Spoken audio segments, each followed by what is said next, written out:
You're listening to The Jay Barker Show on Tide 100.9 in Tuscaloosa. Another beautiful day in Alabama. Might get a little hot. James Spann, the weatherman, says close to 90, so got to believe that. But anyway, it is still a beautiful day, and football is here, fall is here, and we are rambling on Big Noon Sports. Lars Anderson, of course, is my co-host, my partner, and then there's Justin Jones. Hey, Justin, leave the show with you. What's going on in your world? I love to just catch you with your mic. Nothing much. I'm planning for a busy weekend. I know, Matt, we got the post-game show on Saturday. I'm going to a Thomas Rhett concert on Thursday in Birmingham. And then Talladega on Sunday. So I'm just trying to get rest while I can right now before I'm nonstop all weekend.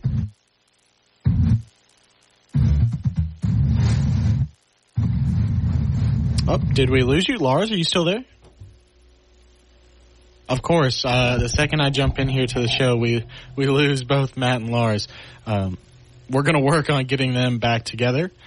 I think what we'll do is just throw in some music real quick. Give me just a second, and then we'll get Matt and Lars back and continue Big Noon Sports.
It's amazing how much we rely on the internet and on telephones. I mean, if you don't have it, Lars, you're like lost in the entire world. You can't communicate, you can't talk, you can't look anything up. It's almost how fragile we are and connected. It's almost embarrassing. You know, I was telling a friend of mine this morning, when I left New York and left the Sports Illustrated offices and moved down here to Alabama, one of my biggest concerns was not having an IT person at my beck and call, right? Who could and so now, yeah, when the internet goes down, I essentially, and like most people who work remotely, they can't do their job. You know, there's certain things that I can do, you can do, but fundamentally you just have to stay connected. But hey, the good thing is we got it up and going, and it wasn't the old AOL dial-up, right, where it would take 15 minutes to get connected. And make all those weird sounds. Yeah, like yeah. The fax machine used fax machines. How dated is that? I visited a person's business the other day, and they had a fax machine. And I went, "That's great. Keep it right there." And I think they actually used it occasionally. I guess now when you scan and send faxes, it's a little bit more understandable. But now that you can just copy, paste, and send, it really doesn't matter that much. But we were experiencing some problems with my Wi-Fi around here. Just a couple of weeks ago, you guys probably recall, because I couldn't get on for a while. But so I called my provider, which is Spectrum. I'll reserve comment because I have ups and downs with them, certainly. But I called them and I said, "Look, this is really, really important. I'm doing my job. I'm doing a radio show." And they very calmly said, "Sir, 60% of our customers are working from home." In other words, you ain't anything special because you got a radio show. Yeah, and yes, I'm with you. Hey, I was just scanning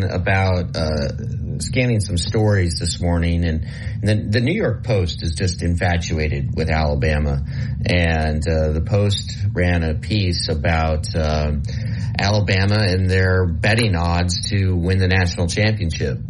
And right now, Alabama is plus 5,000 to win the college football playoff, according to BetMGM Sportsbook. And that gives Alabama the 12th best odds to win the national title. And what they're saying in this story is, you know what?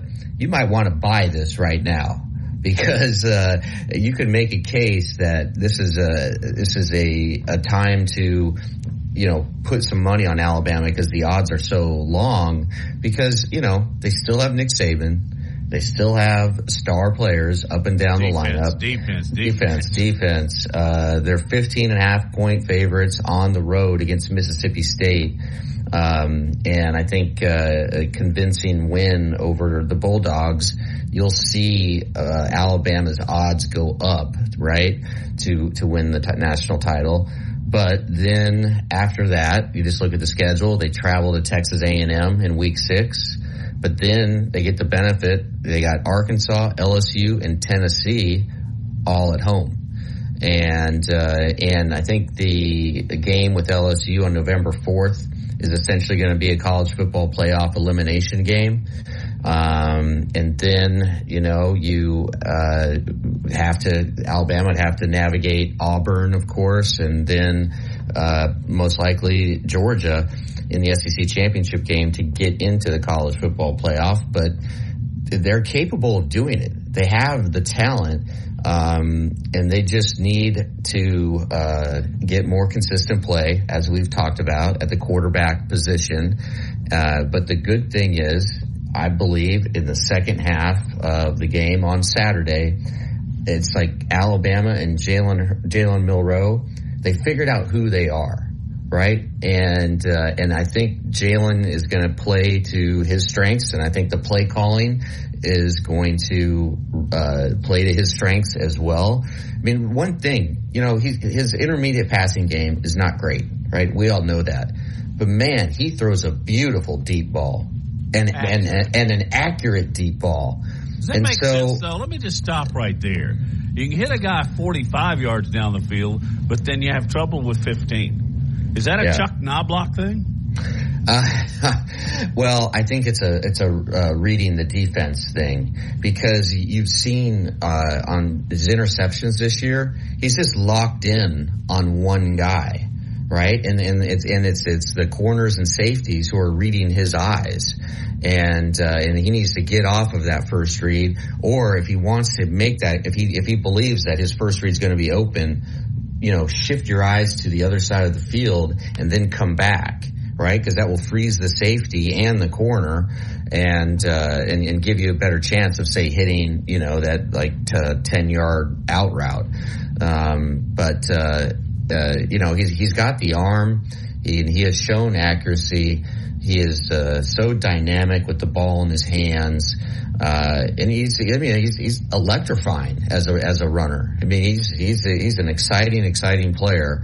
But I still think there's work to do of building the offense and catering it to his specific skill set, right? Because his skill set is so different than Simpson and Buckner. And now that they've flat out said that Jalen Milroe is the guy, I think you'll just see the offense again be more tailored to him. And I was surprised actually yesterday, Matt, at what Jeff Spiegel told us, that he believed that Ty Simpson was going to come out and start the second half of the game. And that did not enter my mind at all, just because Nick Saban was so definitive at that press conference now 8 days ago, which I think we're going to remember at the end of the season here as a real important moment. But at that press conference, when he just said Jalen Milroe is our guy and he's our guy moving forward. And that was a very, definitive statement that he's going to stick with him. And he didn't want Jalen looking over his shoulder. And I think it paid off so much because, again, I mentioned this yesterday. In the Texas game, Jalen was a different player after he threw that first interception. It's like he couldn't get over it. And in the game on Saturday against Ole Miss, well, guess what? Now he knows that there's no fear of getting benched. He throws the interception and he just moves on. And he plays a brilliant second half. And in that second half, as we talked about, I think there was a signature play, right? The long touchdown pass where he just got absolutely lit up. And he knew he was going to get lit up by that Ole Miss defender. And, him jumping up after being on the ground, it really, as we said in our podcast, it was like the Jerry Maguire moment when Rod Tidwell, the wide receiver, catches the ball and everybody's worried that he's going to be hurt, and Jerry's running out of the tunnel to get to him, and then he pops up, and the crowd goes crazy. And it was that moment.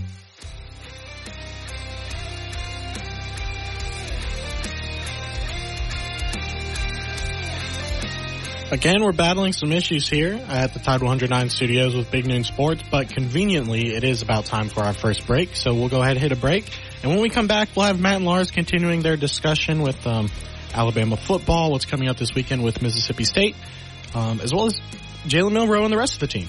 Thank you so much for listening to Tide 100.9, your home for Alabama Crimson Tide Sports. Laura Lee Thompson is known as the Bama Broker. She's a Tuscaloosa native, an Alabama graduate, and the only realtor in town with Wall Street experience. A skilled negotiator, Laura Lee knows how to buy low and sell high. And the Bama Broker isn't just going to show you houses. No, Laura Lee is going to educate you on the market, guide you to homes that fit your budget, and teach you how to sell your home for its maximum profit. Throughout the entire process, the Bama Broker will equip you with the tools you need to both buy a home and build financial wealth through home ownership. Trust me, the Bama Broker, who's as Roll Tide as Houndstooth, will get you across the goal line. That's Laura Lee Thompson, the Bama Broker with Advantage Realty Group. You can reach her at 205-790-7229. Again, that's 205-790-7229. And you can also email her at lauralee@thebamabroker.com. That's Laura Lee @thebamabroker.com. Tide 100.9 Tuscaloosa weather. The sky partially sunny this afternoon will maintain the chance of scattered showers and thunderstorms through tonight. The high today 85, tonight's low 68. Tomorrow a mixture of clouds and sunshine with scattered showers, possibly a thunderstorm. The high 85. I'm James Spann on the ABC 3340 Weather Center on Tide 100.9. It's 85 degrees in Tuscaloosa. The best sports talk in Alabama. This is Big Noon Sports. Brought to you presented by Haley Sansing, Union Home Mortgage. Lars and I went out and visited her last week. What a delightful person, and she can sure as heck help you. All right? Get in touch with her. Hey, Lars, heard something this morning that I thought was really, really cool. Saturday produced the highest total television ratings in the history of what my dad used to call the idiot box. In the history of television, more people watched college football. And when you stop and think about the lineup, Florida State Clemson started at 11. Then at 2:30, you had Alabama Ole Miss, and I believe that's when Colorado Oregon started as well. And then you had an unbelievable nightcap with Ohio State and Notre Dame literally going down to the last second and the last inch of the field. And all combined, it was just an astronomical number of people watching college football. And then I later heard, as kind of a footnote to that story, that the NFL is now getting unbelievable ratings. And I guess that could lead to last night. And what I wanted to mention about Jalen Hurts. Jalen Hurts, when he was first a starter at Alabama, was accused of a lot of the same things that Bama fans are talking about with Milroe. And understandably so. Hurts had a hard time checking down, had a hard time with the reads. Last night, Hurts 3 or 4 times checked 1, 2, 3, 4, and then went back to 2 or 3. It was just amazing to see his readability and what he could do once he got in the pocket, and then once he adjusted in the pocket to continue to find open receivers. And he could have run seconds into it and picked up big yardage, but no, he was going to throw the football and then he would complete them.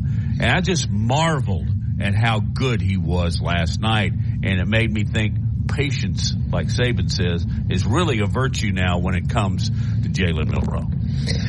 Yeah, and with Jalen Hurts, he's not playing his best ball right now.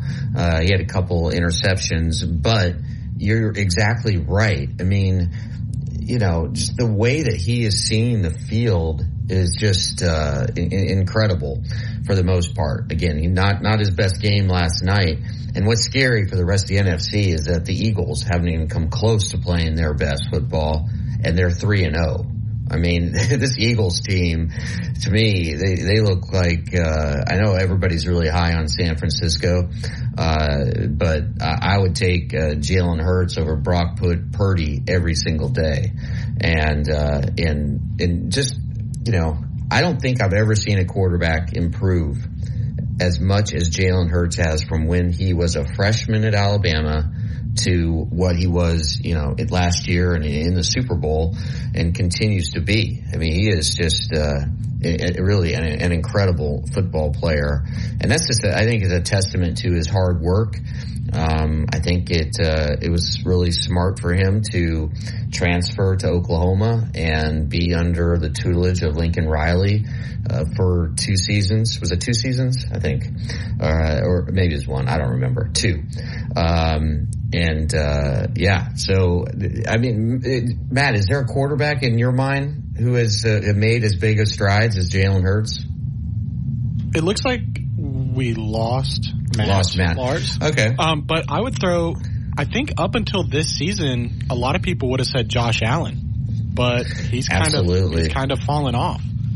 Yeah. Josh Allen, when I wrote that, the Quarterback Whisperer with Bruce Arians, Bruce was adamant that accuracy can't be taught after a certain age. And to him, the marker is like by the time you're essentially a sophomore in college, you either have it or you don't.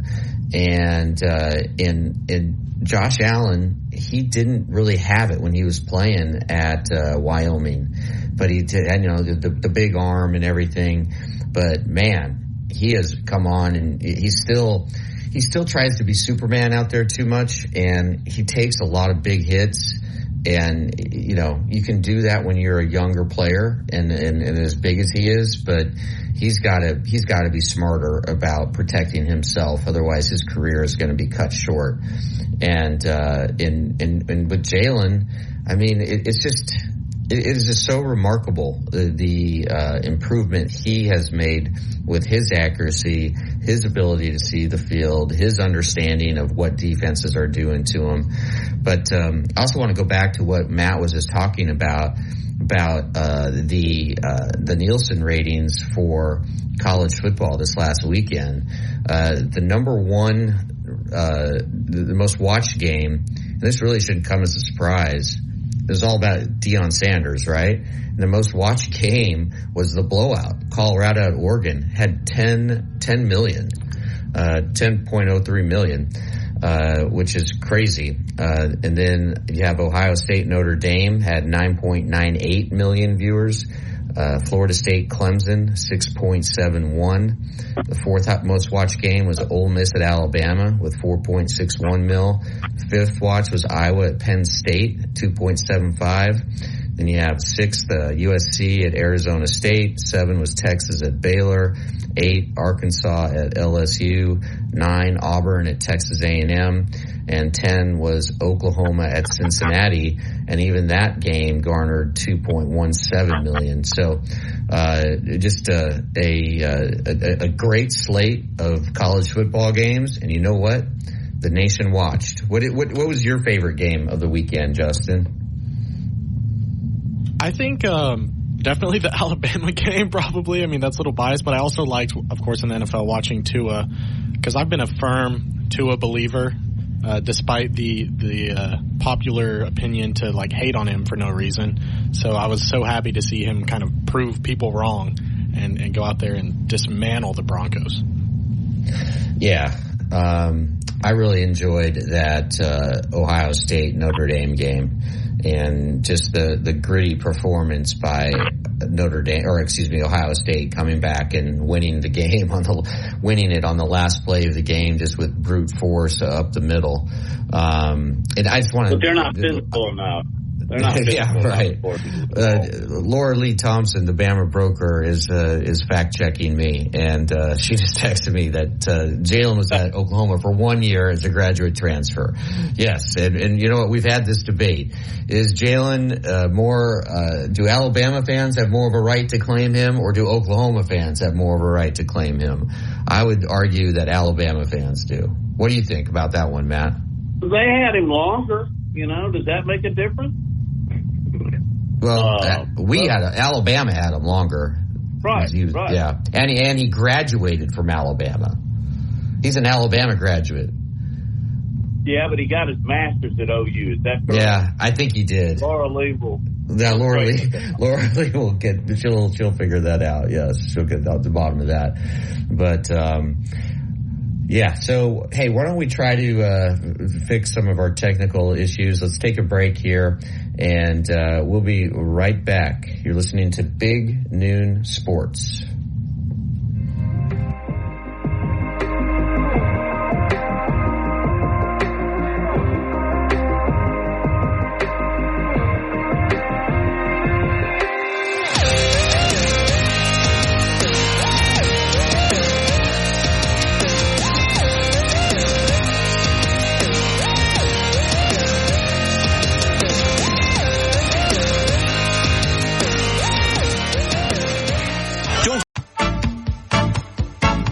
Securing the best mortgage possible requires a lender who has knowledge, is trustworthy, and treats customers like family. And no one is better at all of this than the mortgage miracle worker, Haley Sansing. Based right here in Tuscaloosa, Haley Sansing has spent decades working in the mortgage industry. With Haley, it's personal, holding your hand from contract to close. With Haley, it's about one thing, you.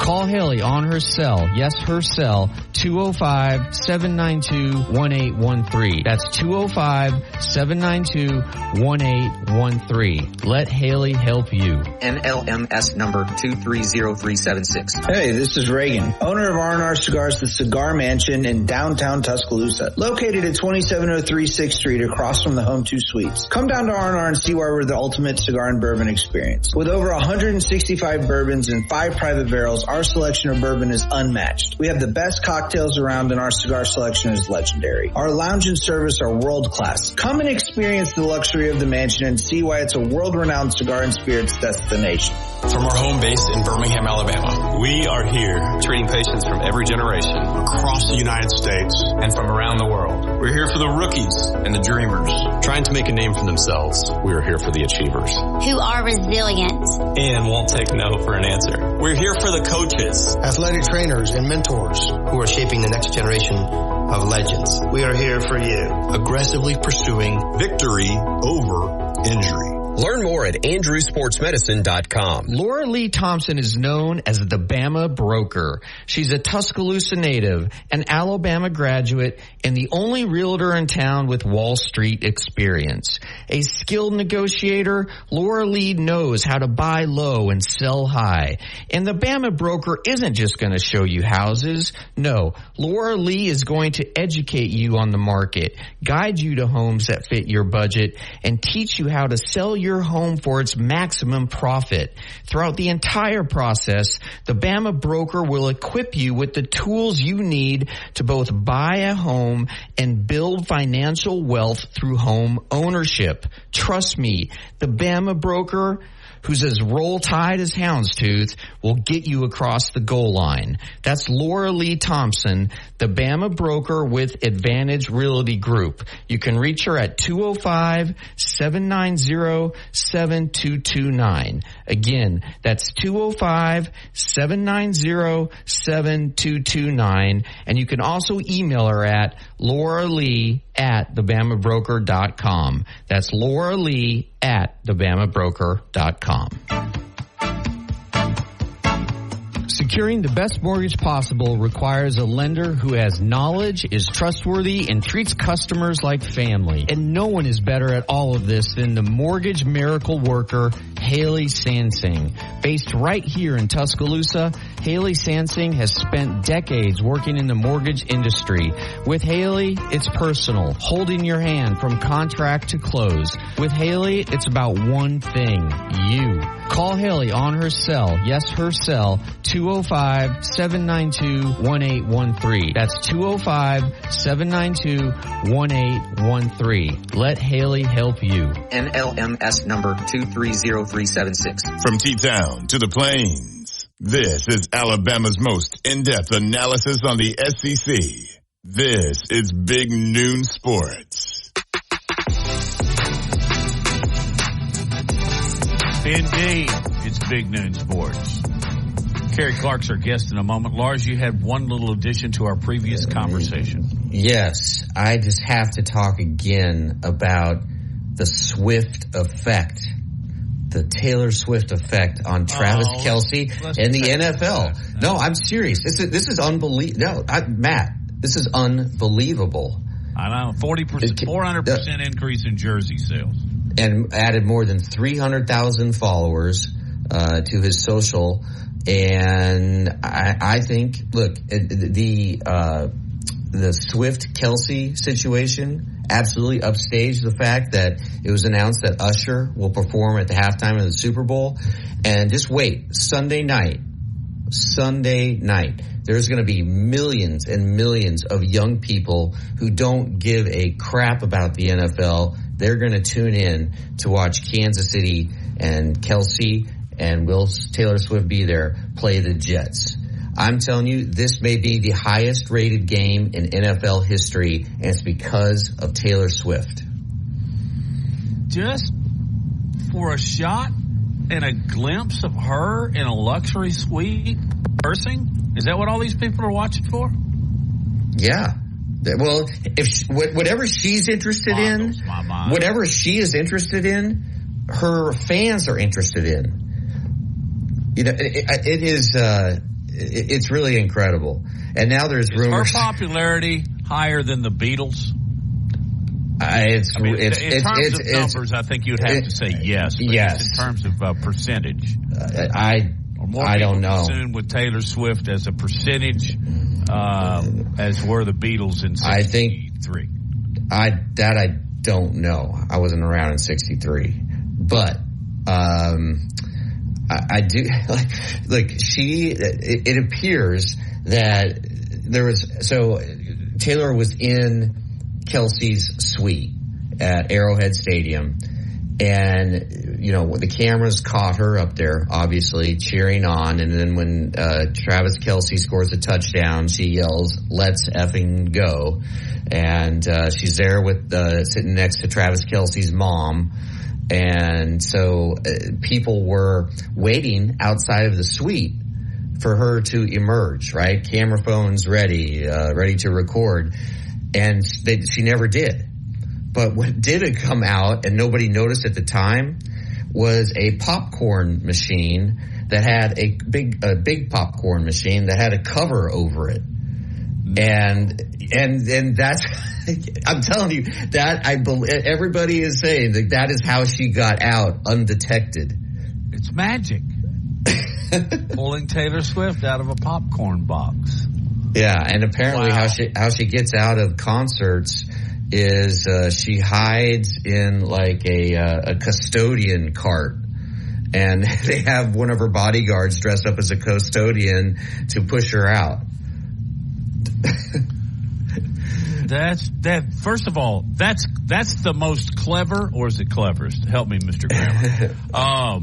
That is the most interesting part about this story to me. I am not infatuated. I worry about some of these people that are just, what do they call Swifties? Swifties. I think they kind of lost their minds. I've started listening to her music, and it's really good. She is good. She's talented, and she does all of the stuff on her own.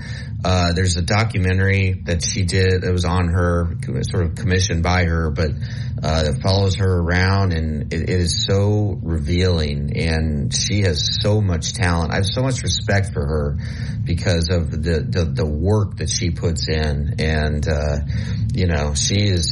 she's the real deal, and I can understand why she has this following that is just unbelievable. It's like the world's 5th largest economy is Taylor Swift. I mean, it's crazy. Well, okay. And she sold out Arrowhead Stadium twice. And it must have been pretty surreal for her to be up in the box, right? She's up like in the nosebleeds and looking down, and she's got to be like, oh my gosh. Like, all these people came to see me twice. I mean, I'm sure it was just a different kind of experience for her. And also, I don't know if you saw this too. Once all the Kansas City players saw Taylor Swift up in Travis Kelce's box, they were just like, oh my God, Taylor Swift's here. Are you kidding me? Even Patrick Mahomes. And then as soon as I saw that, I was like, oh my gosh, there's no way. The Bears have no chance. They have no chance. Is it like, let's win one Swifties? Yes. This is crazy. I mean, than I thought. No, you got to see the video. It's on. There's a TikTok of it, and all the players. It's like they are just like. It's before the game. They're out, kind of stretching. They're not even in uniforms yet, and they look up in the box, and there she is, and they are they're starstruck. And yeah, I mean, my buddy Kerry Estes, he texted me. Like midway through the game, and he's like, oh man, I didn't know Taylor Swift was going to be there. It was because he actually, I'm embarrassed to say this, he convinced me to take Chicago getting 11.5 points or something. So now not only are you losing it, but you're blaming it on somebody, calling them out on air. Lars, your gambling is out of control. Oh, it was $10. It was $10. It was $10. But yeah, no, it was talking this much about Taylor Swift, but all right, the effect is real. I'm just saying it's going to be the highest rated game in NFL, most watched. And it's a dud of a game. Kansas City is going to destroy the Jets. We all know that, but it's going to get the highest ratings, I believe, in NFL history for a regular season game. All right. Throughout all this, you have convinced me of one thing, because as we talk about often on Big Noon Sports, we are both crazy about music and virtually all genres. Yes. There are a few that I really, I don't like the old, real twangy country, and not a big fan of rap. But if you like it, then I'm going to listen to it. I haven't avoided Taylor Swift, but I haven't tried to listen to. So, I've got a lot of windshield time this afternoon. Got to drive over to Odenville, get a little barbecue. So I'm going to put some Taylor Swift on. Everybody can't be wrong here. Millions and millions follow her. I just thought it was a genre that I wouldn't like. No, Matt, if you back it, you back it, then I'll listen. Yeah, you got to give her a try. And because I was the same way, I was skeptical, but I've been listening to her for the last week or so, and it's good. It's really good. She is just tapped into something very powerful. Oh, and it's not just teenage girls. It's not. No, she's from All right, as long as we're doing this, deep dive away. She is 33. She is from West Reading, Pennsylvania. She's now in Nashville. I know she has a huge beach home in like Delaware or something. Did you read about? No, Connecticut. I'm not even sure Delaware has the oceanfront, but because she got into trouble for doing something to the house that wasn't up to code along the beach. Oh. And then the other thing that I remember about her is it seems that everyone says, and I haven't listened. Okay, that'll change. I'll have an update tomorrow. But she, in my view, is always writing about failed relationships and, in some cases, how bad guys are. Am I way off base? Yeah. I mean, she writes very personal. I mean, she's a gifted songwriter, right? Okay. I love the fact that she writes her own songs, and she's a really obviously gifted singer, live performer. She is relatable, right? Because of her personality and her music. It crosses over genres and generations, and there's just it's really hard to sort of understand what her mass appeal is, but her album Midnights, which was released late in 2022, it sold like 1.8 million copies, right? I mean, it's just it's crazy. And she has a really good ear in terms of how words fit together, and her songs, they convey a feeling that makes you imagine that you are the songwriter yourself. And it's just she has a great way of just telling stories and creating characters, and she writes songs that take place at one moment, and then she writes songs where the verses give you like a series of events. I mean, I'm telling you, she is just very, very gifted at just drawing you in, and you feel like you're kind of like, in a way, my favorite type of storytelling is put you there journalism. Like, I want the reader to be feeling that they're right next to Tom Brady in a scene from his childhood, right? That they're in the room.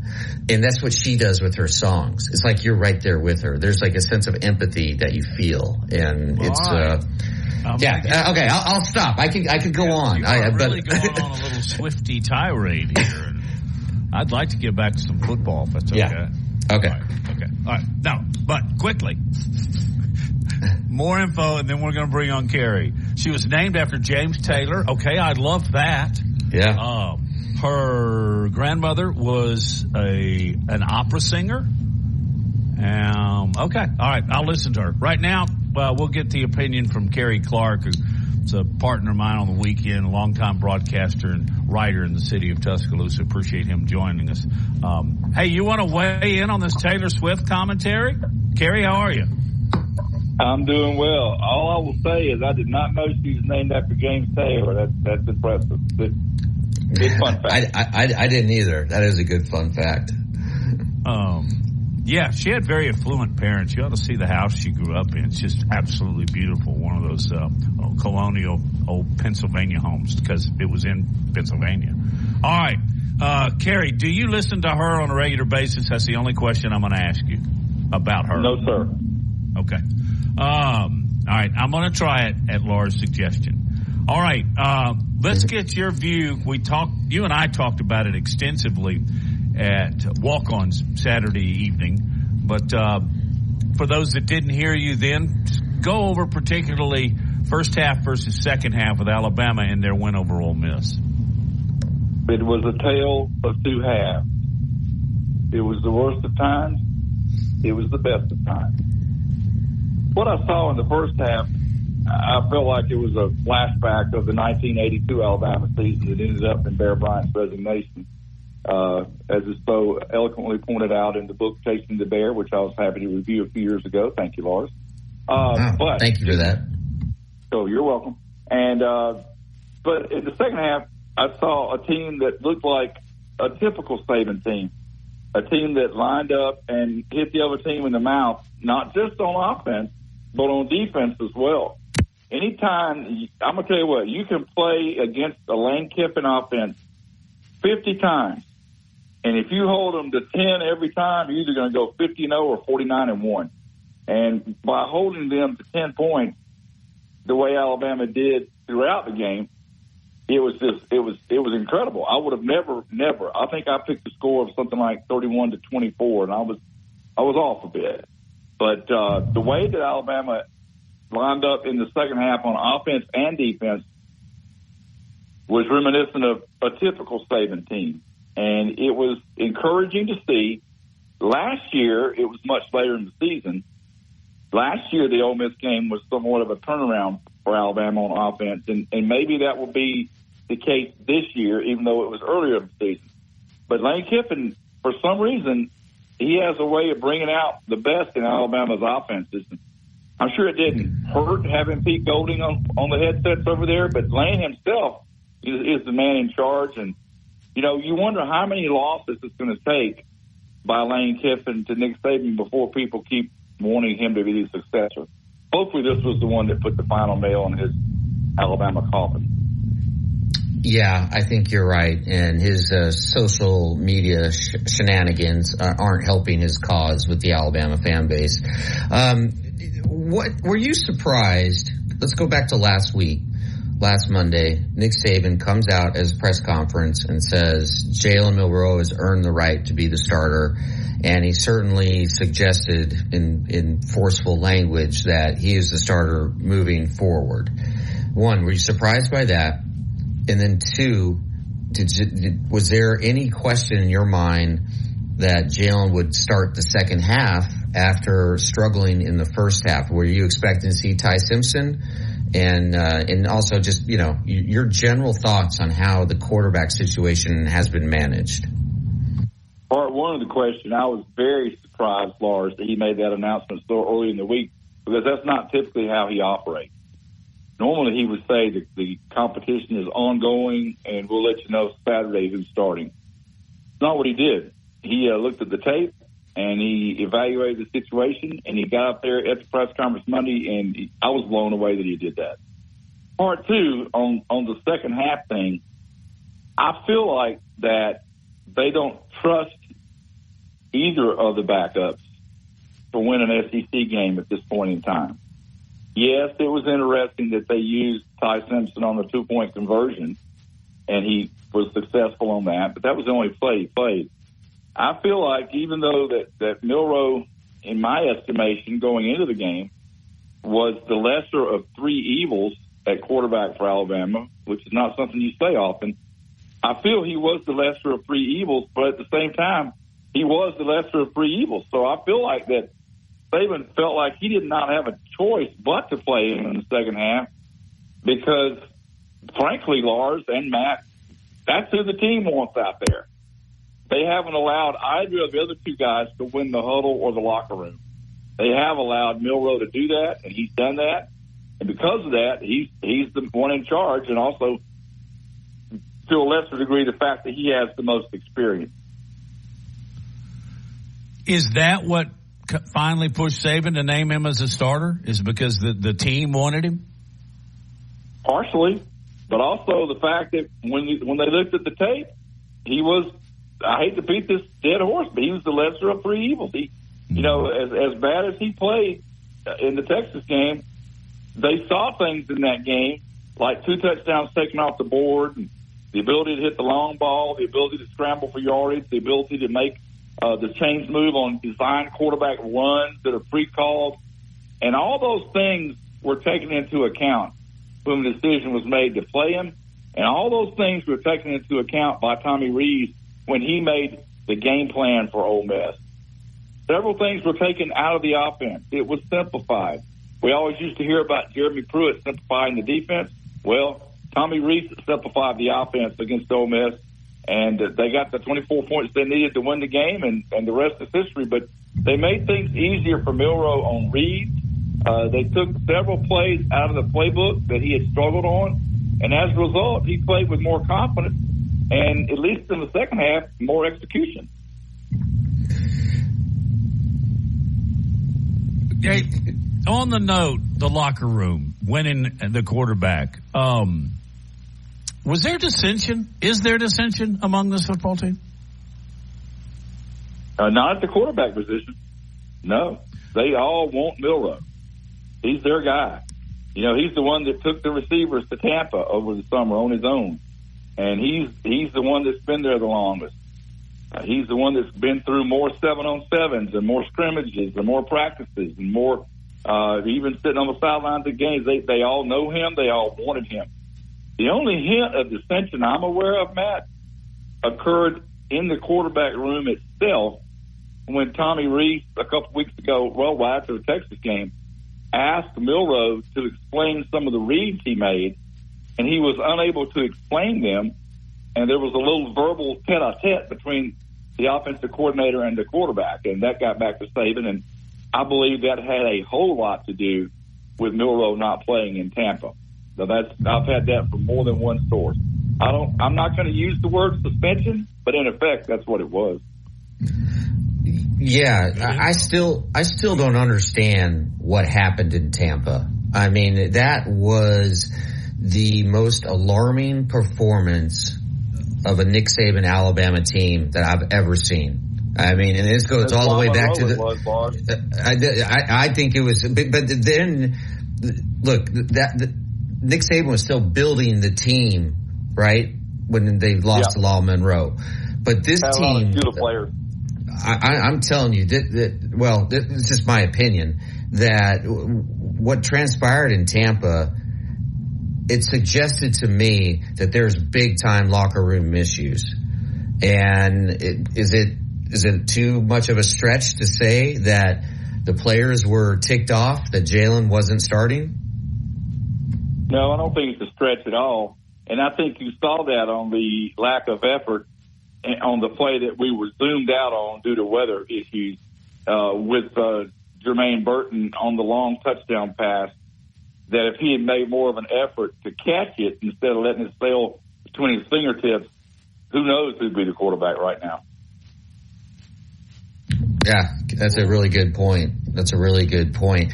Moving forward, how do you see Tommy Rees continuing to develop and tailor the offense to Jalen's skill set?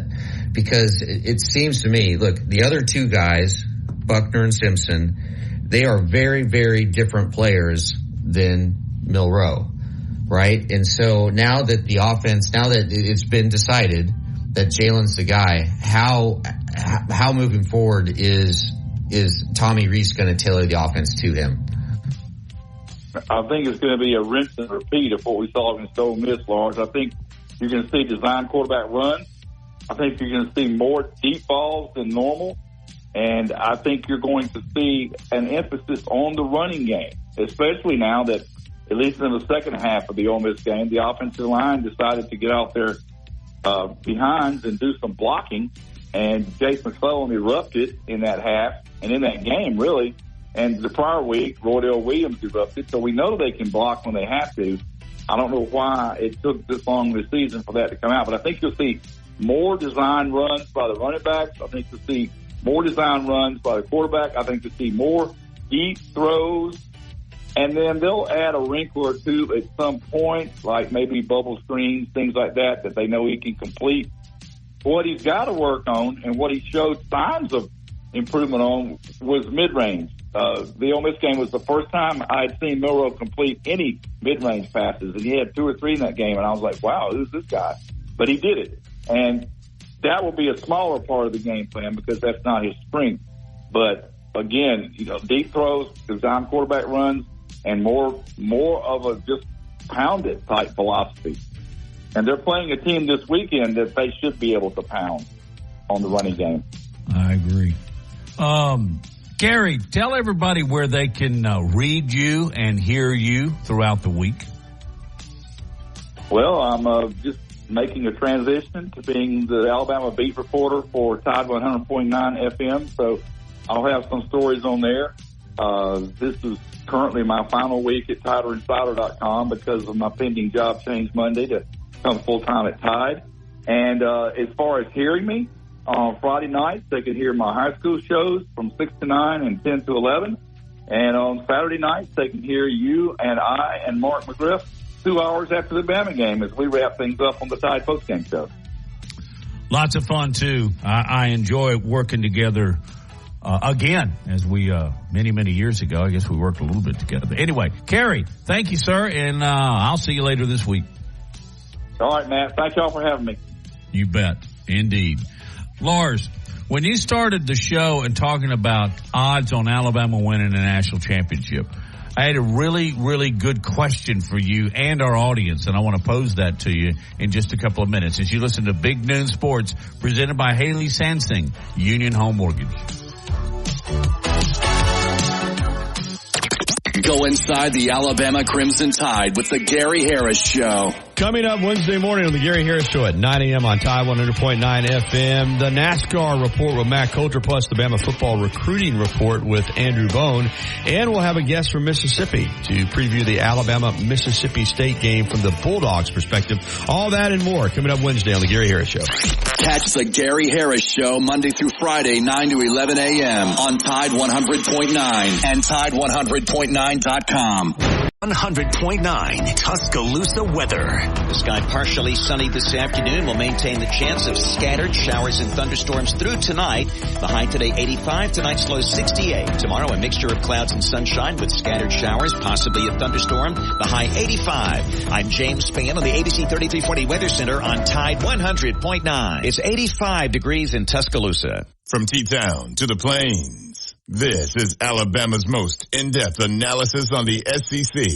This is Big Noon Sports.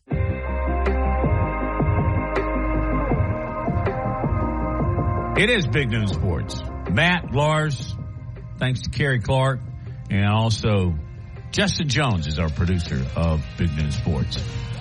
Hey, real quick, what were the odds of Alabama winning the national championship according to the New York Times? It was a New York Post story, and it was according to MGM. They have they're plus 5,000, which makes them the number 12. They're the 12th. They have the 12th best odds to win the national championship. What does that mean?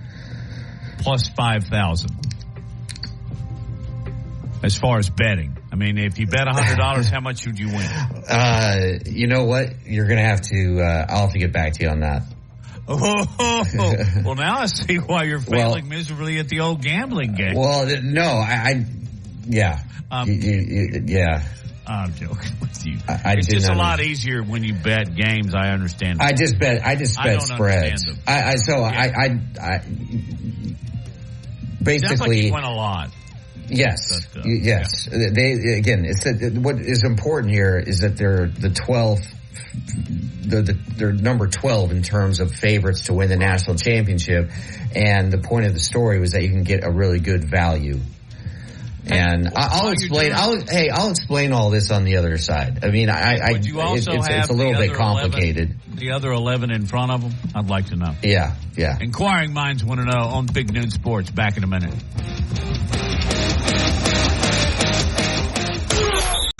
It's the Tide 100.9 30K Workday Payday. Woo! Win cash every weekday 8 to 5. Here's this hour's cash code. 667. Again, that's 667. The code is 667. Enter that code now on the Tide 100.9 app. Click on the 30K Payday button and enter the code for a chance to win $30,000. More Big Noon Sports coming up. Yeah, like coming up right now. Big Noon Sports presented by Haley Sansing, Union Home Mortgage. It's Matt, Lars, Justin Jones, our producer. We were talking about gambling. Do you remember, Lars, like 30 years ago? You wouldn't talk about this on a radio show. You didn't talk about it on television. You didn't talk about odds. You stayed away from talking about point spreads and favorites. But now It's all a part of the lifestyle. You see the commercials on television all the time. You hear people talking about it. And they do entire TV shows now talking about where and when to place your bets and overs and unders and propositions. All right, now that I've over-explained that, 5,000. Alabama plus 5,000. Yeah, all right. So, yeah, you caught me a little flat-footed there at the end of the hour, and I fumbled the explanation. So, if you're going to bet $10, and put this in context, according to like the MGM Sportsbook, the odds of Alabama winning the national championship are plus 5,000 odds. And that makes them the 12th team. They have the 12th best odds of any team in the country right now to win the national title. So if you were to bet $10 on plus 5,000, you would win. If Alabama wins the national championship, you'd win $500. You bet $100, you'd win 5,000. Right? Yeah. You bet 100, you win 5,000. You bet 200, you win 10,000.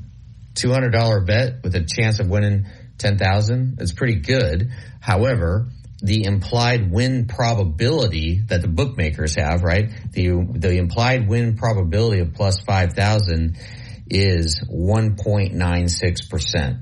So Vegas is saying right now, Alabama has a 1.96% chance of winning the national title.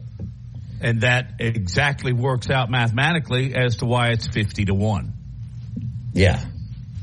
And why don't they just say 50-1? There must be some other part of this that I don't quite understand. But if you bet $10 at the track on Anderson's volleyball to win, you'll win $500. Bet it on the nose, that is. So, yeah. And, I don't know much about it with baseball. What if a team is plus 160, does that mean if you bet 100, you'll make 160? Justin? We need to get a gambler. Yeah. We can't ask questions that. I think plus 160. I think it's different when you're talking about games. Like I think that's like points, right? I'm not much of a gambler either, so I don't know. Well, baseball is different. I at least know that. I've never put a dime on a baseball game. I might have bet a beer or something, but I don't quite understand when out to the side it'll say plus 160, and I think that's if you bet 100, you win 160, which is less than 1-to-1 odds. So our next guest will know exactly the answers to all these questions. Tony Curry is a rambling, gambling man. He is indeed. I know the first part is very much true. But anyway. All right, as long as we're talking about that, it just rolls. What a great segue to my next little topic here, Lars. Alabama is at Mississippi State. Double check my figures here, but I think I'm correct. The Tide is a 15.5-point favorite. If I were a guy that would put a nickel down, I'd be all over Alabama. Then they probably cover by 14. But the really interesting one, Lars, I can kind of understand that. You're on the road. You're a favorite. Mississippi State's not top of the SEC. But how about Georgia 14.5 at Auburn? What do you that? I have a feeling on that. What about you? Well, the obvious. You got to take Georgia. I mean, I don't know, rivalry game. That does not look right. That does not look right. I did hear a report earlier today that Georgia is really, really banged up. And that's one thing we all know. Odds makers will take that into account and they will adjust the line. So I wonder if that's not why it's so low. But even if they've got some injuries, they're so good and they're so deep, I would still take Georgia. Yeah. Auburn showed last week that they have a ways to go, right? Especially on offense. I think they can run the ball. And I don't know. If I'm Hugh Freeze, I roll with Ashford. I would start him, and just see what you could do, because against Georgia, you're going to want to chew clock, limit possessions, shorten the game, and win special teams.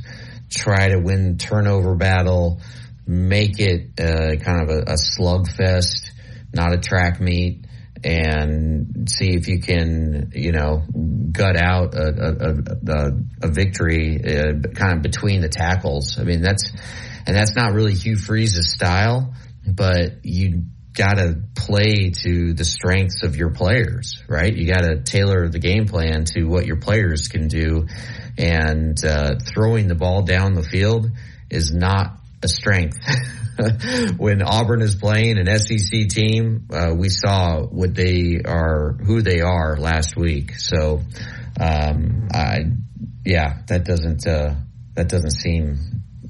seems like a really strange line to me. Hey, before we bring Tony Curry on here in a minute, what did you think about last night? Monday Night Football. You had the Eagles over the Bucks, 25-11, and your Bengals held on to win 19-16 by the toe, the pride of Fort Payne.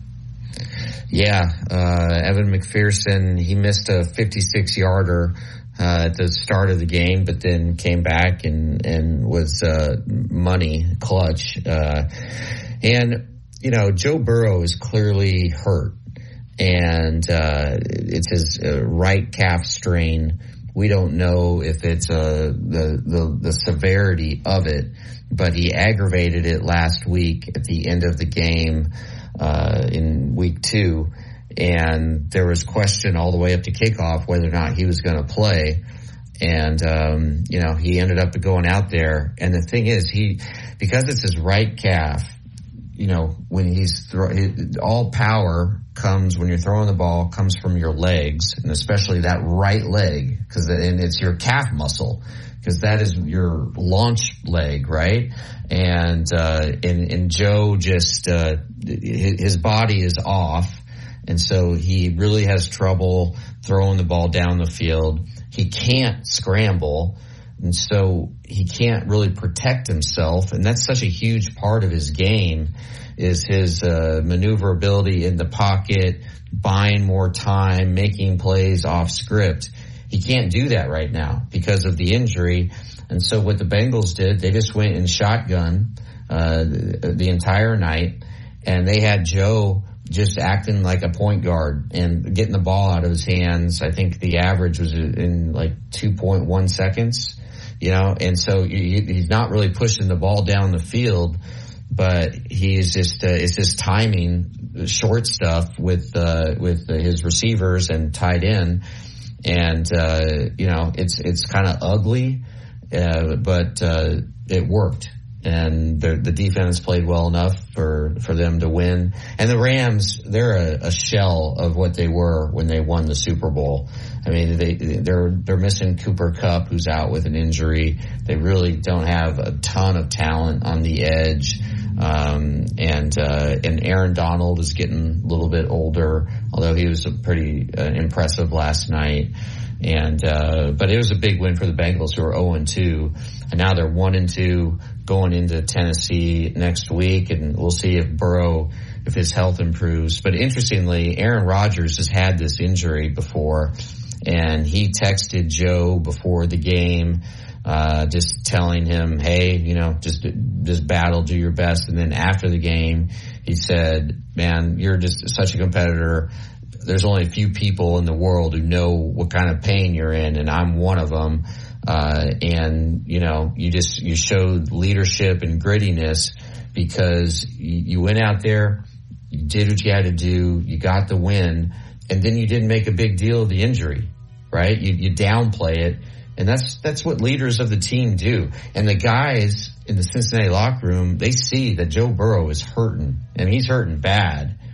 And I've never had a calf injury, Matt. I don't know if you have, but apparently it's something that lingers, and it's easy to aggravate.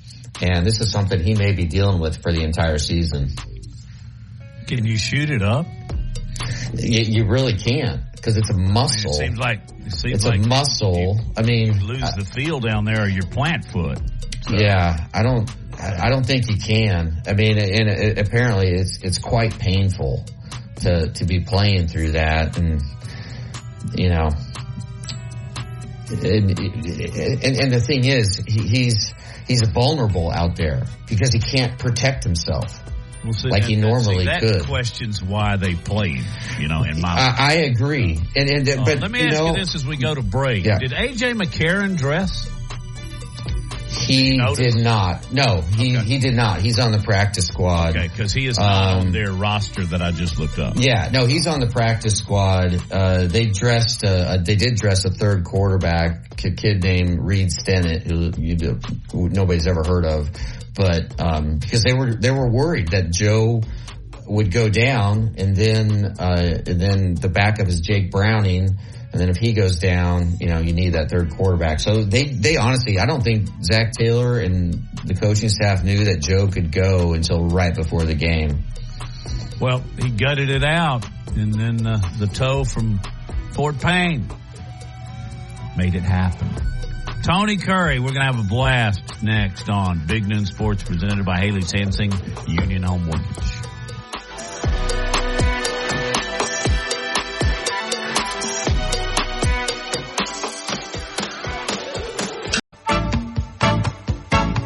Securing the best mortgage possible requires a lender who has knowledge, is trustworthy, and treats customers like family. And no one is better at all of this than the mortgage miracle worker, Haley Sansing. Based right here in Tuscaloosa, Haley Sansing has spent decades working in the mortgage industry. With Haley, it's personal, holding your hand from contract to close. With Haley, it's about one thing, you. Call Haley on her cell, yes, her cell, 205-792-1813. That's 205-792-1813. Let Haley help you. NLMS number 230376. Tide 100.9 Tuscaloosa weather. The sky partially sunny this afternoon will maintain the chance of scattered showers and thunderstorms through tonight. The high today 85, tonight's low 68. Tomorrow a mixture of clouds and sunshine with scattered showers, possibly a thunderstorm. The high 85. I'm James Spann on the ABC 3340 Weather Center on Tide 100.9. It's 87 degrees in Tuscaloosa. This is the Big Noon Sports Network.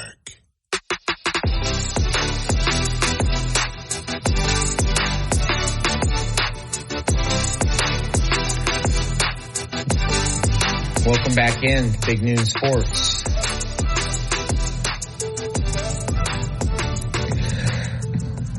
Justin, what was your takeaway from the NFL games last night?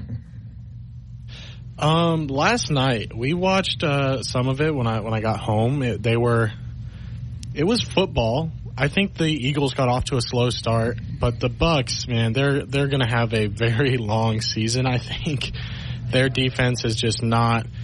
It's incredible because the year they won the Super Bowl, their defense was stellar, full of young players, and a lot of those guys are still there.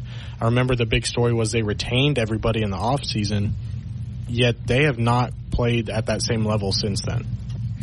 No, they haven't. I think they missed the offensive creativity that Bruce Arians brought to that team.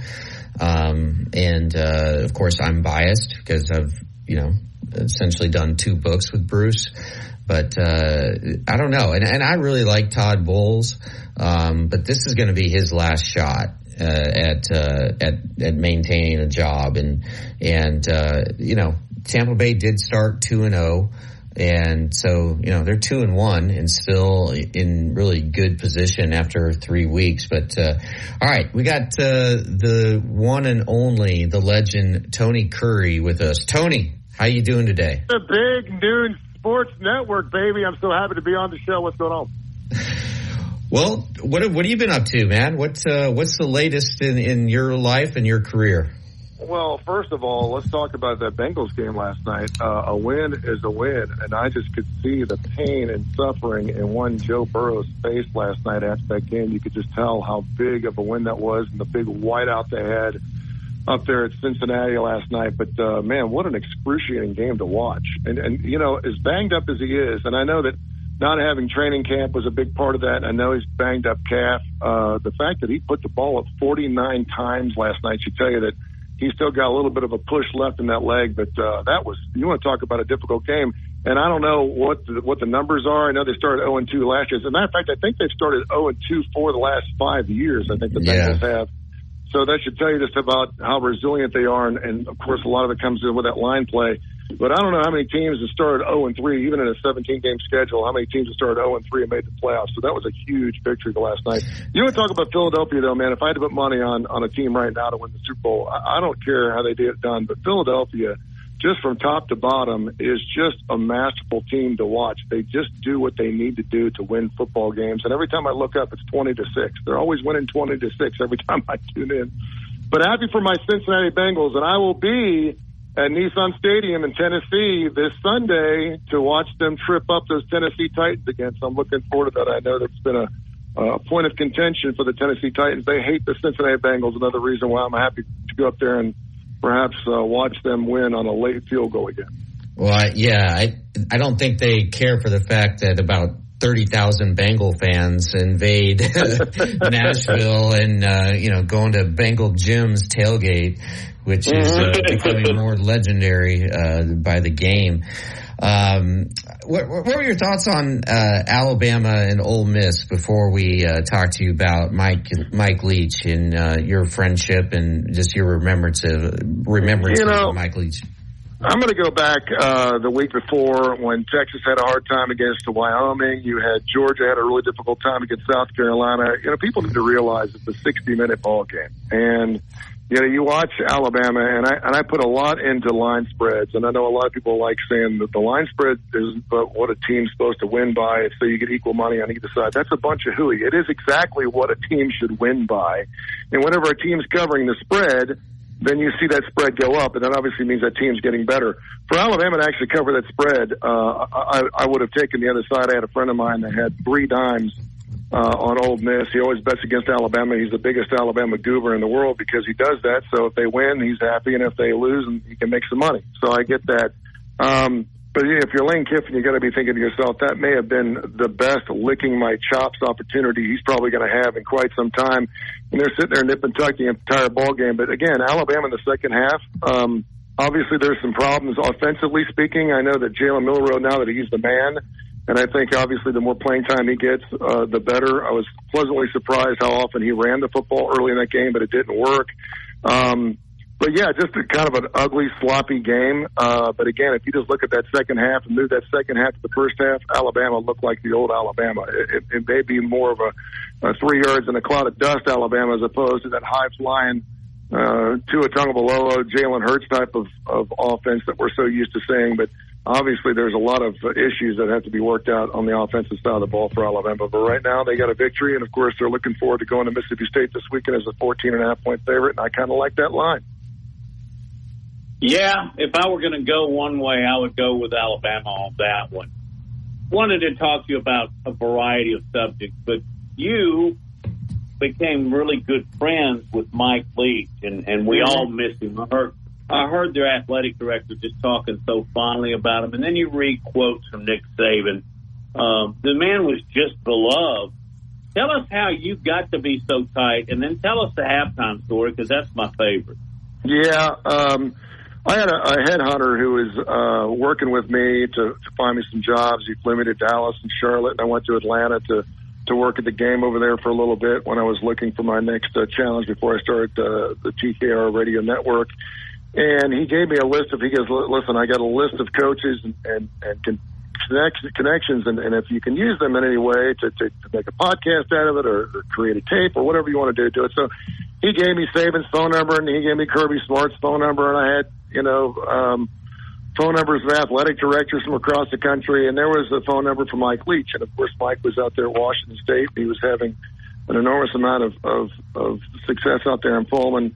And so I made it a point to text and or call every single coach. He must have given me 16, 17 different numbers. And out of all of those, Mike Leach was the only one that texted me back. And he texted me back almost before I was done going through my list, and he's like, and I basically said, hey, my name is Tony Curry. I've been in sports radio for 30, 40 years, and I'm starting this new thing, and it was wondering, maybe if I could get a conversation with you. And I basically wrote the same thing to each coach so they knew who I was. And he was the only one that responded to me. And I called him on the phone, and we had a conversation about 15 or 20 minutes. He was just like he is with everybody. And I was doing something called the Curry and Claypo Show at the time on a terrestrial radio station here locally in town. And I said, would you mind coming on Saturday nights? Well, we were doing a relationship show. It was not a football show. It was not a sports show.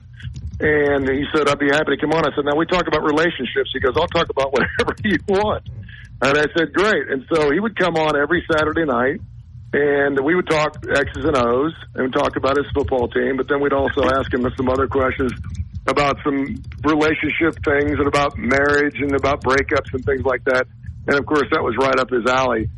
So we had him on every single week, and he had a standing invitation. And depending on when they were playing, because they're on the West Coast, sometimes he'd be walking out of the tunnel. Sometimes, I'm talking 30 minutes before a ball game, he would keep his appointment with us. And there was one Saturday night, I think it was about 10:30, and we hadn't had Mike on. He always called us, and I said, I'm going to call him and find out what's up to. And I called him, and you could hear a lot of noise in the background. And I said, hey, Coach, this is Tony, and you're ready for your regular shot? He goes, listen, I'd only have a few minutes. And I said, that's fine. I said, just a couple minutes. And I said, where are you? He said, it's halftime of the Colorado game.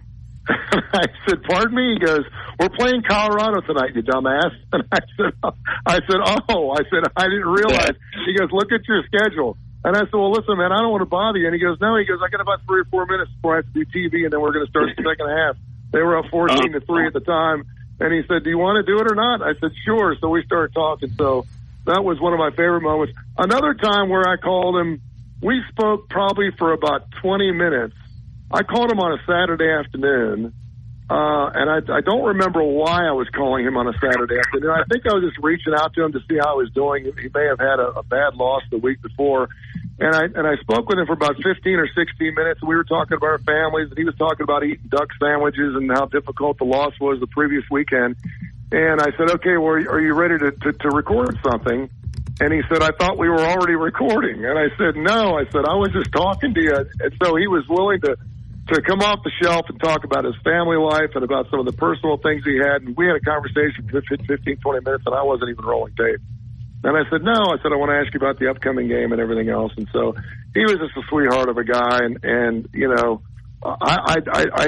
say when I say he's misunderstood, I mean that in the way that he just had a huge heart, and he was such a great family guy, and just a quirky, should I say eccentric type of guy where there's only a few people in my life where you can say that's Mike Leach being Mike Leach. And that's why he got away with so many things. He did say some things that ruffled some feathers, but, Charles Barkley's another one. That's Charles being Charles. Charles can say whatever he wants. It's Charles being Charles. Michael is one of those guys where you can say that's Mike Leach being Mike Leach. And that's what I loved about him. I just thought he was a wonderful man. And, of course, we'll celebrate his life and his death coming up a little bit later on in December, dead at the age of 51. I still can't believe he's not here. Tony, what just bits of wisdom that Mike passed on to you that you still embrace today and remember and maybe even incorporate into your own life? I think a lot of the things, Lars, was just be truthful and speak. I don't want to say he didn't mince words, but he would tell you like it is. And if he didn't have time for you, he was not going to be a passive guy. He was not a passive individual. And probably some of his best sound bites you ever heard were when people were asking about, hey, listen, I'm thinking about getting married this Saturday. What should I do? And he just like sleep through it and try to make it to Sunday so you don't have to pull the trigger on that stuff, knowing that he was a family man, that he had a wife and children. But he was a good relationship guy. The other thing that I thought was really interesting is I never saw or heard him get angry. And you don't see that from a lot of coaches on the sideline. Most coaches that don't get angry aren't usually in a job for very long. And I never saw him nothing really banged him up to the point where, he lost his temper. I never saw him throw his headsets. He may have, but I never saw it. And, it was so unfortunate because the last time I had him on our show was about a week before he passed away. and I was doing something with Curry and Claypo, and, he couldn't stop coughing. And as a matter of fact, I ran that interview on your radio program when Jay Barker was on the Jay Barker Radio Network prior to being High Noon. And we ran that interview, and, he coughed his way to the entire thing. And we kept asking him, are you okay, or do you want to cancel this? And he's like, no, I'm fine. He just kept wheezing. He said maybe he had pneumonia or something like that. He was gone, I think, 8 to 9 days later. So just an amazing individual, and what a sweetheart of a guy. And again, I cannot believe, was he ever going to win a national title? Probably not. He certainly wasn't going to do that at Mississippi State. And I venture to guess that maybe Washington State wouldn't be part of that Pac-2, previously the Pac-4, previously the Pac-10, previously the Pac-12. I bet that had he still been there, he brought such a brand name to wherever he went and wherever he coached, whether it was Texas Tech or Mississippi State or Washington State. He always just brought a great brand, a great notoriety to him. And you knew that he was going to bring a certain amount of success to those programs. And you're talking about a guy when he was at Washington State, and I want to say it was 2014, 2013, he threw the ball 74% of the time. I mean, he did a total switch on Navy. They throw the ball 3 times a game. He did a total switch. And here's these quarterbacks. We saw Gardner Minshew this past week in the National Football League still slinging the football.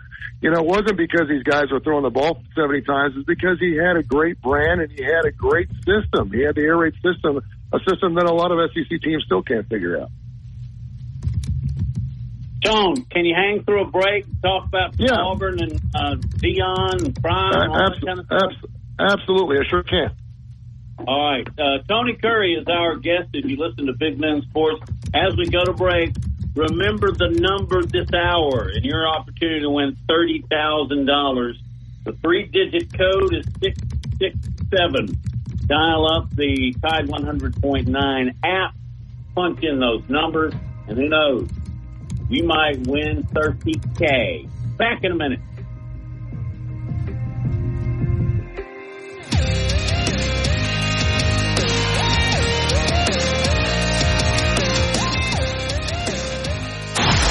Built to win. Ball game.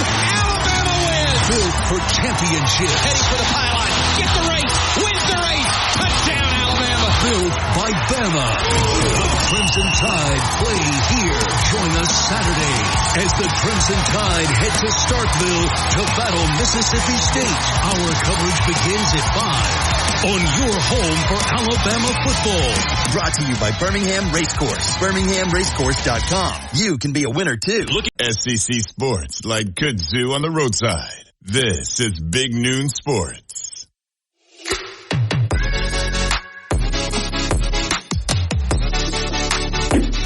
Back on Big Gun Sports, presented by Haiti Sansing Union Home Mortgage. Our guest is Tony Curry. He's co-host Joe with him. Rock and roll with him. Yeah. I could go on and on and on about our relationship with TK. Tony. We have lots of secrets about each other, my friend. Oh, that's why I just introduced you and keep going. Tony, Alabama has had a difficult time in the quarterback position. Apparently it's a move across the state to Auburn, too. Yeah,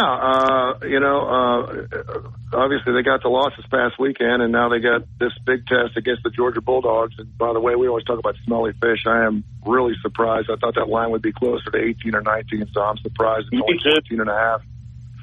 I think it's just a matter of, listen, it's Hugh Freeze's first year, and I think we got to give them a lot of room and a lot of rope, and I think they're probably going to need a lot of rope. And I had them winning 6 or 7 games this year, and I think if you're an Auburn Tiger fan, you obviously know what Hugh Freeze did against Nick Saban, that you're looking forward to that big ball game at the end of the year. He's one of a handful of coaches, if not maybe one or two, that's ever won back-to-back seasons against Alabama. And I think that's one of the reasons they made that hire. But, again, I think it's just a matter of finding themselves and getting, Hugh Freeze's recruiting class in there and using the transfer portal to shore up.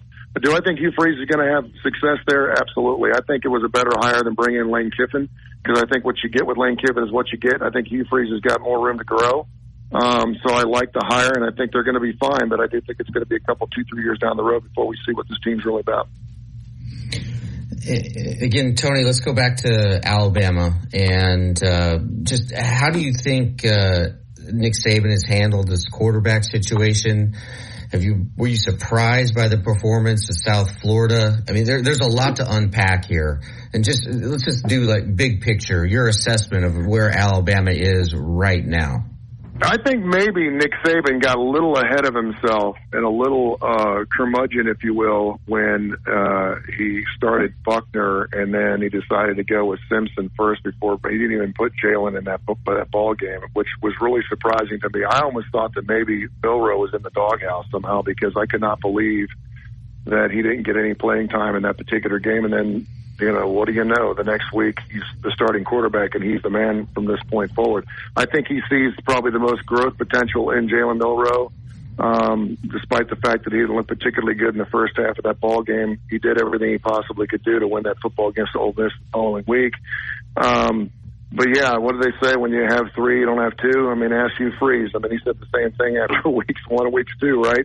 You got two quarterbacks, you don't have one. He said, but you know what? If we win it with two, we're going to keep it with two. Well, it didn't work that past week, and more than likely it ain't going to work against the Georgia Bulldogs this past week, although the UAB Blazers kind of blazed the trail. They put up 3 touchdowns against that stout defense, was really surprised me, and they got inside that 40.5 this past week. So, but I think, once you know what you got and who your quarterback is, I think everyone's happier, and I think everything's going to be more copacetic from this standpoint forward. Now you can just grow. You don't normally want to have to wait till week 4 to figure out what you got, but I do think both teams, both Auburn and Alabama, now know where they're at and who they got, and they're going to run with it. Tony, who's the best team in college football right now? Oh, mercy. It's hard to go against Georgia until they lose a football game, and I just don't think they're going to be doing that. I think there's a lot of interesting teams. I thought Oregon looked fantastic this past weekend. I think they had a lot on their plate, gathering up and going against what everyone was loving is this Colorado Miracle, and obviously that ended with a huge thud this weekend, and it's the thud number 2. Part 2 is coming up this weekend, because I think USC may put a 70 spot up against Colorado this weekend. Michigan obviously looks really, really good. Texas, you have to give them just a nod, because, I mean, no one thought they were going to beat Alabama. We do a show on ABC 3340 called The Starting Lineup. Kip Kiefer and myself, Tony Curry, do a show every Saturday morning from 10:30 to 11 o'clock. Watch us. It's a great show. And Case Kiefer, who is Kip's the son, who works for the Las Vegas Sun, said that Texas is going to a national championship this year. And, of course, he said that before the season started. And I said, they play Alabama there in the second game of the season. He goes, I know. Well, they end up getting the victory. So Ohio State, I think, has looked somewhat lackluster. They got Maryland this weekend. I don't think they're going to have a problem there. And another team I think, is been very interesting, despite the fact that they only won by 2 against Boston College, but FSU. What a wonderful victory they got this past weekend at Clemson. My son was at that game. And there was no reason why FSU should have won that football game, but somehow they pull it out. Whenever you look at teams that win national titles, man, there's always 1 or 2 of those games they probably shouldn't have won, but they figured out a way to win. So I think FSU, I think Norvell's doing a good job there. I think that's going to be another team that a lot of people are going to be looking at the end of the year. Just going back to Oregon, one of the great stories of this season is Bo Nix and how he's emerged as, I think right now Vegas has him the 3rd leading Heisman Trophy contender behind Caleb Williams and a quarterback from Washington. Just your thoughts on just, again, his whole story and having to leave Auburn, and we're still trying to understand why exactly he left Auburn. I'm assuming, and from what I've been told, it was mainly his issue with Brian Harsin. But again, your sort of just analysis of an assessment of Bo Nix. Well, I mean, obviously you had the lineage there, right? And he was going to be the next coming at Auburn, and now we're seeing him come with someone else. And I think that is going to be a point of contention where, I think Auburn fans are like, oh, we're so happy to see him go because, but listen, I mean, he's a Nix. He should be at Auburn. And the fact that he's put up the numbers, he's putting up 11 touchdowns, 1 pick right now, The guy is completing nearly 80% of his passes, folks, and we're talking 4 weeks into the season. This is not a one-game log, 104, 131. The guy's only had 27 misses. And think about that. He's only through 27, and you have to figure pretty much 4 or 5 of those are probably dropped. So, maybe 20 passes this entire season he has not completed, and he's working in a brand, and he's working in an emotion there at Oregon that they obviously love to throw the football. So, good for him, man. Congratulations what he's doing. He has been just a wonderful story this year in college football. He's pretty amazing, but 11 touchdowns, 1 pick, I'd take that. And you can't tell me the Auburn Tigers, something wasn't meshing there, man. Something wasn't working there. Tony, prime time, go. You know what? We know prime time. We know what prime time's all about. I got to tell you something. I was rooting for the Rams when they played Colorado State just because, quite frankly, there was only so much prime time I could take. I know what he's all about, and I love prime time. He's the only guy in the history of sports to play for a World Series and a Super Bowl, and he probably should have won one of each. So he won 2 Super Bowls. He's unbelievable. I think he's a great brand, and I think he's done a wonderful job at Colorado, but the party has ended now that they're playing some decent Pac-12 teams. But, I mean, it's been a great story, man. It's been great for college football. It's been good for college football fans to see what he's done. The fact that he took 87 players and they were gone and came back in, he has been masterful at what he's done. And at this point, I forget who it was that was talking on ESPN. He's in Canton. He played Major League Baseball, played for a World Series, and now we're talking about a potential Hall of Fame coaching career. I'm like, a Hall of Fame coaching career? Put the stinking brakes on, man. Pump the brakes just a little bit. We were talking 2 games into the season. Obviously, he won 2 games he wasn't supposed to. The Colorado State game, he just gets by, and then it came crashing down this past week. I would love to know what he said to his football team. I didn't see it. I'd love to see what he said after his football team after laying a 42-6 egg. I know a lot of people that don't like Deion. I do like Deion, and I wish him the best. But there was no way this team was going to go undefeated after winning 1 game last season. Tony, before we let you go, how was the Striker Strong golf tournament with Robbie Glenn on last Friday? You know, we're big supporters of Striker and Striker Strong and Robbie. Lars, Matt, I've played probably in 1,000 golf tournaments, and it's by far the best golf tournament I play every year. It is just the best love affair between a father and a mother and a son. It's just a miraculous story. The whole situation with the Tatton-Raman-Brown syndrome is just a horrible situation that they have to endure day in and day out, second by second, minute by minute.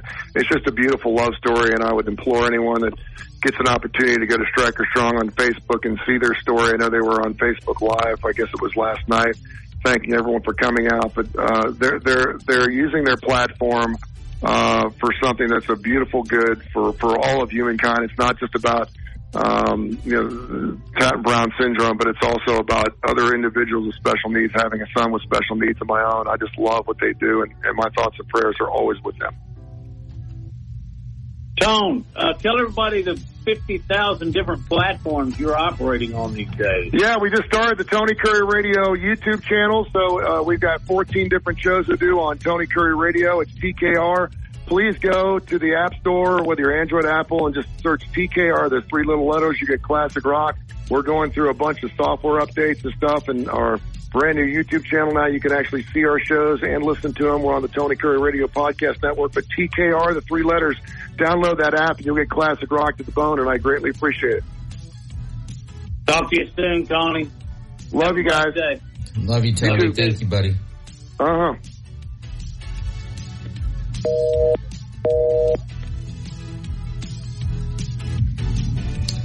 All right, Tony Curry, legend. We'll be right back. This is Big Noon Sports.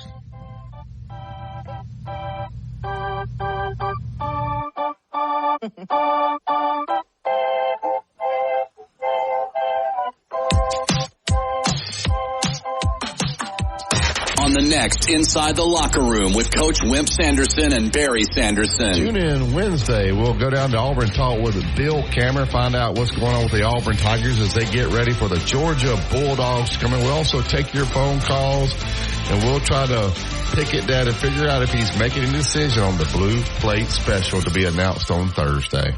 Inside the Locker Room, weekdays 7 to 9 a.m. on Tide 100.9 and Tide100.9.com. Your business. Tide 100.9 Tuscaloosa weather. Sky partially sunny this afternoon. Will maintain the chance of scattered showers and thunderstorms through tonight.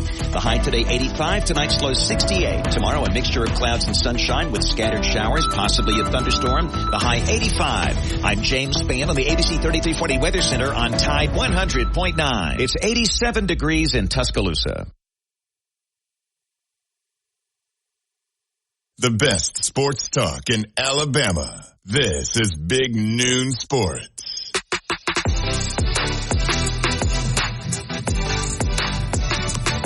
It is indeed Big Noon Sports. Our presenting sponsor is Haley Sansing, Union Home Mortgage. You got Matt, you got Lars, you got Justin, and Lars, I don't know whether to thank you or come over there and bash you about the head, but we were talking about Taylor Swift earlier in the show, and of course, I had to type in Wikipedia and see where she was born and see that she was named after James Taylor. Now my entire computer is scrolling nothing but Taylor Swift stuff. You know how they retargeting, right? The minute they find something, they latch onto it and they bombard you. So anyway, I guess even if I didn't want to listen, here's Taylor Swift celebrates Travis Kelce's touchdown. Oh man, Kelce's Woods. This is going crazy. But hey, he did catch a touchdown. Did he do well statistically with her up in the Kelce booth? Yeah, he had another good game. But look at the TV ratings of that game. The Chiefs playing the Bears, because Taylor Swift's attendance had a notable impact, right? The game drew 24.3 million viewers, making it the weekend's most watched NFL contest. So those numbers are down 8% from the same window a year ago. But guess what? The ratings showed significant improvement in one demographic. Females ages 12 to 17 up 8% from a year ago. The broadcast also led in female audience in every major demographic. And Kelce didn't speak to reporters after the game, but he was spotted leaving the stadium with Swift by his side. And then there was a picture taken of them and leaving the stadium together, with Kelce driving a convertible and Swift in the passenger seat. And it's a really cool picture. It's like they're driving off into the Midwestern sunset. It's really cool. And Patrick Mahomes did say that he felt that he was under a little pressure to throw a touchdown to Kelce. And they went off script. And in the third quarter, Mahomes threw him a 3-yard touchdown. And Mahomes afterwards said, I think he wanted to get in the end zone just as much as all the Swifties wanted him to get in the end zone. I mean, I'm telling you.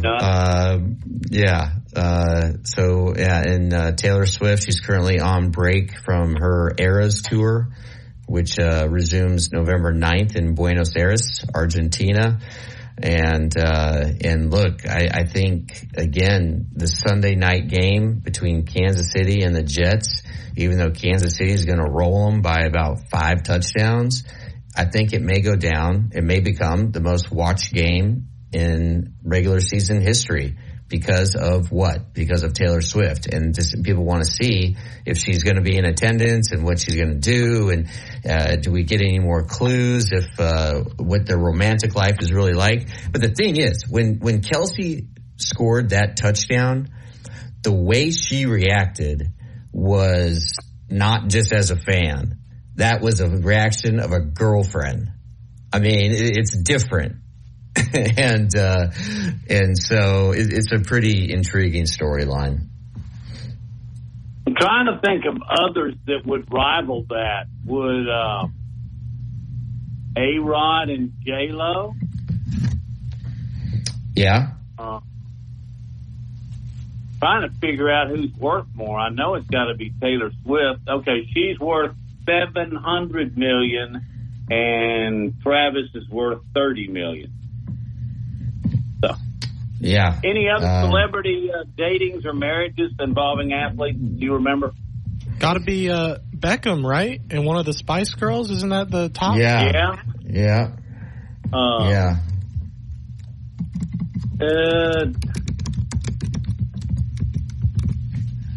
That's a good question. Celebrity-wise, have you got them in there? Celebrity.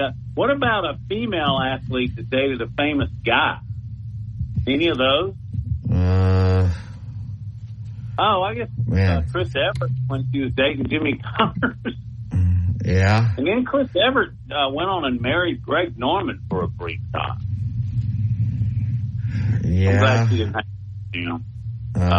where did they Julie meet, Ertz, the soccer player, is married to Zach Ertz, the NFL tight end. Oh yeah, that's right. That's pretty good. And who's what do you call it, influencer and also the gymnast at LSU? It's Livy Dunn and Paul Skeens. The baseball player. Yeah. That's not a bad one. Skeens went number 1 in the draft, didn't he? Russell Wilson and Ciara. Is that her name? Yeah. You a singer? I'm not. Yeah, I think I've heard of that. But hey, how did they meet? That I don't know. Anybody know? Was it at the Arrowhead concert? So the story is that Travis Kelce went to one of the concerts at Arrowhead and wanted to trade I guess they trade bracelets there. Kim's the expert on the Taylor Swift. She's here if we need her. But get Kim on here. Kim, we got a quiz here. Yeah, I got you. What's up? All right, give us the backstory. How did Travis Kelce meet Taylor Swift? All right. So basically, Taylor Swift did her Eras tour over the summer and the spring, and she had 3 nights in Kansas City. And Travis Kelce went to one of the shows in Kansas City and wanted, basically Taylor Swift's fans traded friendship bracelets, which is a reference to one of her songs. And Travis Kelce made a friendship bracelet with his phone number on it and wanted to give it to Taylor Swift, but never saw her after the show. So he went on this podcast with his brother and talked about it and said how he made one and couldn't give it to her, never saw her. And the quote from his podcast kind of went viral, and it made it back to Taylor Swift. And so there were rumors going around a couple weeks ago that they had made contact with each other and all this. And then last week on the Pat McAfee show, Travis Kelce invited her to Arrowhead Stadium to watch him play, and she ended up showing up on Sunday. Wow. Okay. So you really do know this. I do know it. Yeah. Is Taylor Swift going to be in attendance of the Chiefs Jets game on Sunday night? I wouldn't be surprised if she was, since she does live in New York City. Are you a big fan? Do you listen to her a lot, Kim? I do listen to Taylor Swift. Yes, I am a Taylor Swift fan. And what is it about Taylor that you like? I mean, I just like her music. I've been listening to her since I was 10, and I'm 26. So I've been listening to her for most of my life. I just can really relate to her music, literally growing up and stuff like that. I just enjoy her music. Well, I do too. And Matt, we got to turn you into a Swiftie. So start listening to Taylor Swift. Listen, if I like her music, you can never, ever call me a Swiftie. Have a great day, y'all. We got to get out of here. Have a blessed afternoon. Back in 22 hours.